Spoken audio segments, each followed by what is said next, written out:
বন্ধুরা, আজ আমি আপনাদের সাথে শেয়ার করব খাসির মাংসের চর্বি ব্যবহার করে এঁচোড় রান্না করার একটি খুব সুন্দর রেসিপি।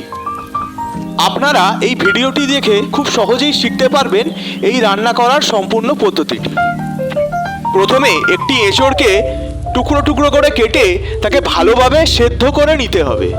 যেমনটা দেখতেই পাচ্ছেন, সেদ্ধ করে নেওয়া হয়েছে টুকরো টুকরো করে কাটা এঁচোড়গুলিকে।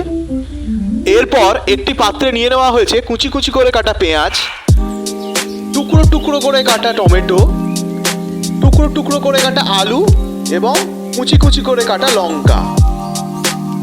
সাথে নিয়ে নেওয়া হয়েছে আদা রসুন বাটা এবং ব্যবহার করা হবে লঙ্কা গুঁড়ো, জিরে গুঁড়ো, ধনে গুঁড়ো, হলুদ গুঁড়ো। সাথে স্বাদ মতো লবণও ব্যবহার করা হবে। কড়াইতে তেল গরম করে নিয়ে টুকরো টুকরো করে কাটা এঁচোড়গুলো দিয়ে ভালোভাবে ভেজে নিতে হবে। এবার ওই ভাজা এঁচোড়গুলোর সাথে আমরা যোগ করব খাসির মাংসের চর্বি। এবার আমরা কড়াইতে একে একে টুকরো টুকরো করে কাটা আলু, পেঁয়াজ, টমেটো এবং লঙ্কা ভালোভাবে দিয়ে নাড়াচাড়া করে ভেজে নেব। এবার ওই ভাজাভুজির সাথে আদা রসুন বাটা যোগ করতে হবে। এবার কড়াইতে একে একে হলুদ গুঁড়ো, জিরে গুঁড়ো, ধনে গুঁড়ো দেব।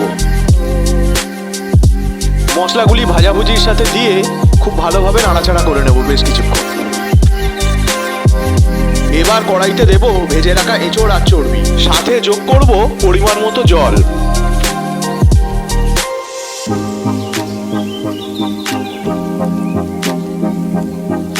এবার রান্নাটিতে যোগ করা হচ্ছে স্বাদ মতো লঙ্কা গুঁড়ো এবং লবণ।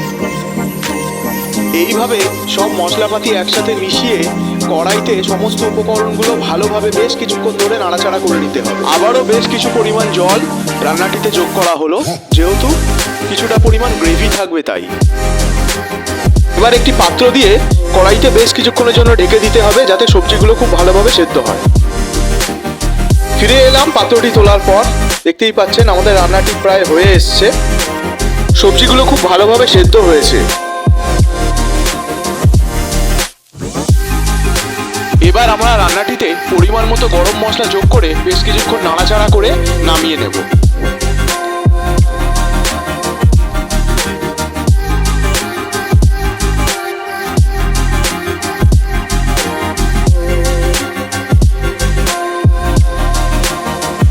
বন্ধুরা, ভিডিওটি ভালো লাগলে লাইক, কমেন্ট, শেয়ার করে পাশে থাকবেন এবং চ্যানেলটিকে সাবস্ক্রাইব করে আমাদের উৎসাহ প্রদান করবেন, যাতে আমরা ভবিষ্যতে আরও সুন্দর সুন্দর এমন রান্নার রেসিপি আনতে পারি।